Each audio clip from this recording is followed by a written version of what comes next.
There's something uniquely vulnerable about the beginning of a marriage.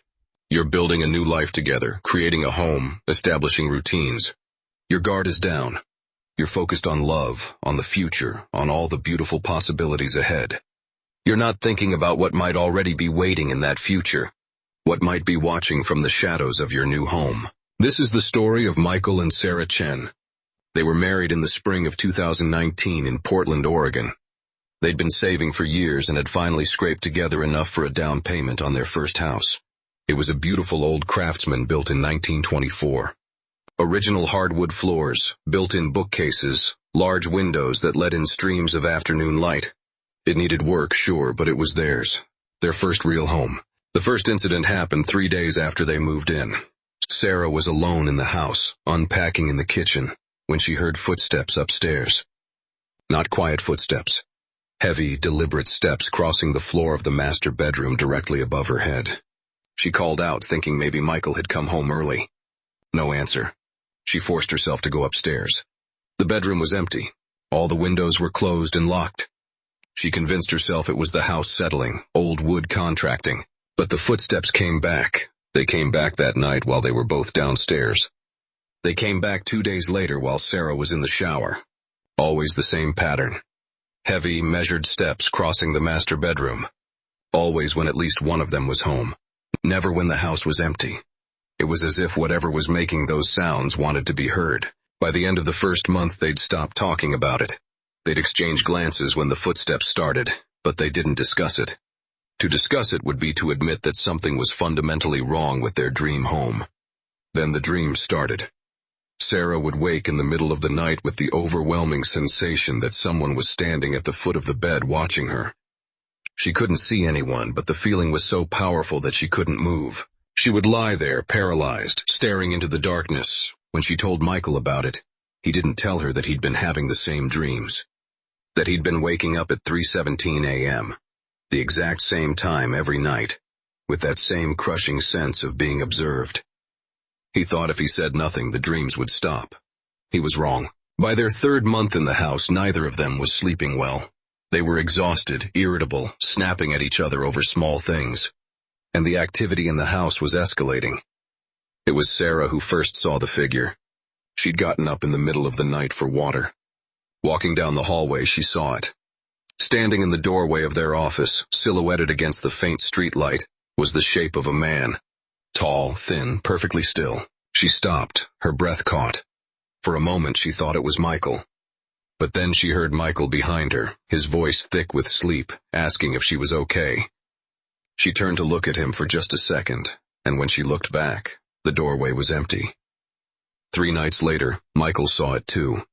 He was working late, and there in the darkened window in front of him was the figure of a man standing directly behind his chair. Michael spun around. The office was empty. Neither of them told the other.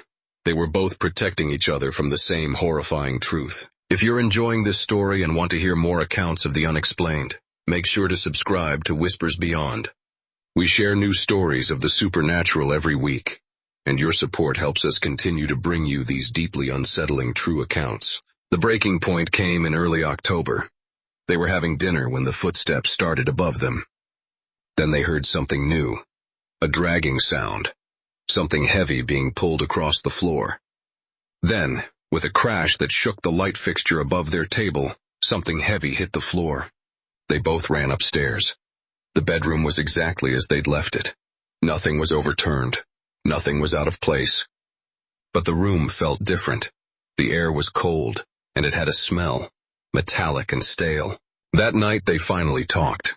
They told each other everything. The dreams, the figure, the feeling of being watched. They made a decision. They would find out the history of the house. Michael searched the county records and newspaper archives. That's when he found it. A small article from August 1967. A 42-year-old man named Robert Kellerman had been found deceased in the house. In the master bedroom, self-inflicted gunshot wound. He'd recently gone through a difficult divorce and had been living alone. The article mentioned no follow-up stories.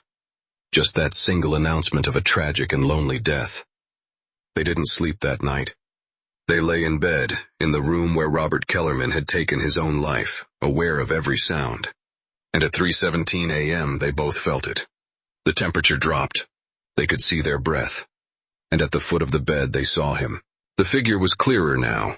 A man, tall and thin, standing perfectly still, watching them. Neither moved. They held each other, frozen in fear. And then the figure turned and walked out of the room. They heard the footsteps cross the hallway and descend the stairs, then fade into silence. In the morning they reached out for help. Sarah found a local paranormal investigation group. 3 investigators arrived on a Friday evening with cameras, audio recorders, and electromagnetic field detectors.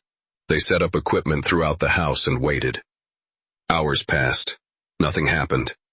But then, at 3:17 a.m., all the equipment went off at once. And on the audio recorder they captured something that made everyone go silent. It was a voice. A man's voice. Barely audible, but undeniably there. It said one word. Leave. Not aggressive. Just a quiet, sad, desperate command. The lead investigator, Claire, told them that Robert Kellerman might be trapped in the moment of his death, reliving it over and over, unable to move on.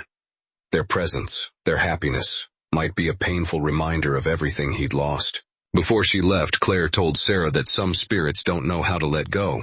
They're not trying to hurt anyone. They're just lost, stuck, and incredibly, unbearably lonely. If you're finding these accounts as chilling as we do, please subscribe to Whispers Beyond. We're building a community of people who want to explore the darker corners of the unexplained, and we'd love to have you with us. Michael and Sarah talked for days about selling the house, but something stopped them. They decided to stay. They began talking to Robert, out loud whenever they were in the house. They acknowledged his presence. They stopped being afraid and started being respectful. They put up a small photo they'd found of Robert on the mantle, a way of honoring the man he'd been before his life fell apart. The activity didn't stop. They still heard the footsteps. They still occasionally saw the figure. But something about it changed. It felt less threatening, more like a presence that was simply there, coexisting with them. It's been 5 years now. Michael and Sarah are still in the house. They've renovated. They have a 2-year-old daughter who sometimes waves at empty corners and talks to someone she calls the tall man. They don't know if Robert is still there or if he's finally found peace. But they know the house is different now. It feels lived in, loved.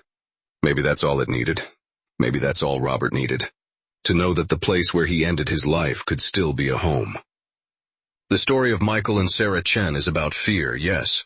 But it's also about choice. About deciding that compassion can be stronger than fear. That sometimes the ghosts that haunt us are not monsters, but lost souls who just need to be acknowledged. To be remembered. Michael and Sarah's story doesn't have a clean ending. There's no exorcism, no final goodbye. Just a slow, uncomfortable adjustment to a new reality. A marriage that includes 3 instead of 2.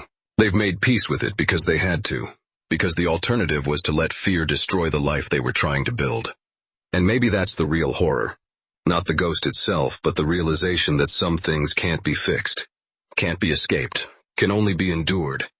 That sometimes you just have to learn to live with the darkness. The house on Southeast Hawthorne still stands. From the outside it looks like any other charming home. You would never know that a man named Robert Kellerman ended his life there over 50 years ago and never truly left.